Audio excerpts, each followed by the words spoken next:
என்னவரான ஐவரும் அமைதி காத்தருளுங்கள். தாம் கொதித்தெழ தேவையில்லை. என்னை ரட்சிக்க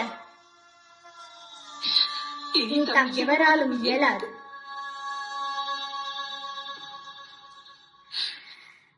தர்மம் என்ற பெயரை கொண்டு நடத்தப்படும் அதர்ம செயலை தடுக்கும் அதிகாரம் இங்கு எவருக்கும் இல்லை.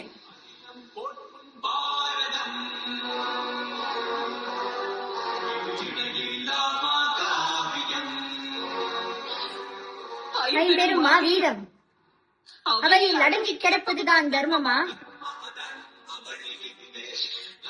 சத்தியத்தின் திருவுருவம் துஷ்டரின் துர்ச்செயலை பஸ்பமாக்குவதற்கு பதிலாக வாயடைத்து சிலையாகி நிற்பதுதான் தகுமா?